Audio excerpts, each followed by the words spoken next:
In this video, I'm going to share with you 3 ways to invest in your IRA. By the end of this video, you will know which of these investments is right for you based on your age and the level of risk that you are willing to take. Hi, it's Tanya Taylor from Grow Your Wealth TV. So for more information about growing your wealth through saving, reducing debt, investing your way to a worry-free retirement, please subscribe to my channel and hit that bell to be notified when I post videos on Fridays and Sundays. Now let's talk about the 3 ways, and I'm going to start from the riskiest to the least risky. The first thing that I'm going to say is that for your IRA, you want to have some stocks in that portfolio because stocks are going to give you the greatest return. And history has shown that even when the stock market goes down, the stocks usually perform fine over a 10-year period and a 20-year period. So if you're investing in your IRA and you have a longer period of time, you want to have some stocks in that portfolio so you're getting the return. Now, a couple things that I want to say about investing in stocks. You need to understand what you're investing in. You need to understand the fundamentals of the stock, so you want to look at the financials of the company overall to make sure that it's financially solid. One way that you can really think about it is if you think of a company that you know, do you think that the products that the company is offering today will be relevant in the next 10 years?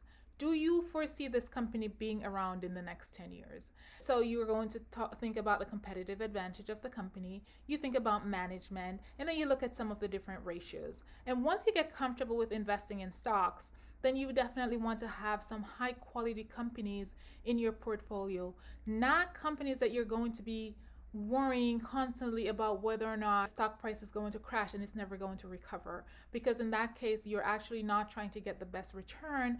You have introduced so much risk in your portfolio that the growth that you're looking for may not be there. While I believe in taking risk in your portfolio, I think the risk has to be measured so that you can get the best form of return, and investing in stocks is a great way to do that as long as you invest in the high quality companies. Number 2 is investing in index fund and exchange traded fund. I have a great video here that goes in depth in each of them and which one would make sense for you. The big thing about investing in index fund and exchange traded fund is that it requires a lot less work than investing in stocks, because what they do is that they pool many different companies, so you're much more diversified. So when you're invested in a number of stocks, let's say it's only 5 stocks, you obviously have much more risk as opposed to if you invested in an index fund that tracks the entire S&P 500, which means that you have 500 stocks that's within this index fund that is being tracked. So that's the big difference between investing in stocks versus investing in these funds. But the return is also different. With stocks, you can get a much higher return as opposed to the index fund and the exchange traded funds, which may not provide you with as high a growth. What you'd want to think about when you go through what you want to put in this retirement portfolio is your asset allocation and what percentage you would want to put in each of these buckets that I'm discussing. And that's definitely going to be based on your level of risk and the time that you have to retire. If you have a really short window to retire and you're going to need a lot of the money shortly after you retire, then a stock portfolio might not be the best thing, or you'd want to have a small piece in the stock which you're not going to be utilizing anytime soon.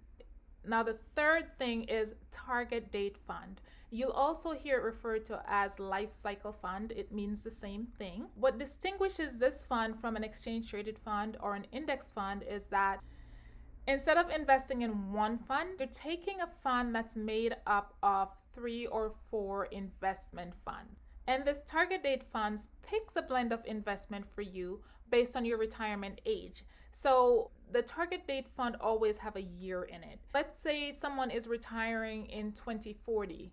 They may invest in the Vanguard Target Retirement Fund Investor Shares 2040. The reason why a lot of people like target date fund is because it's sort of a set it and forget it. You buy this fund and the investment manager is managing this fund for you. As you get closer to retirement, they're going to reallocate so that you're not as exposed, so that you'll have your retirement money when you actually retire, as opposed to putting your investment in a lot of riskier type assets. So that's why a lot of people will go for that, because they feel like they don't have to worry about it.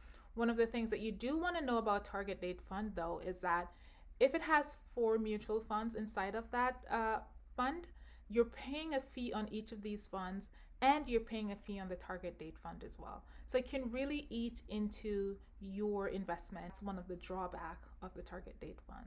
So I've talked about 3 things that you can put in your retirement plan. In the US, it's the IRA or the Roth IRA. In other countries, they have different names. Similarly, you can put these 3 items. Obviously, there are more. You can decide to put bond, you can decide to put CDs, and also other types of investment as well. But I just wanted to cover these 3. Now, which investment is right for you?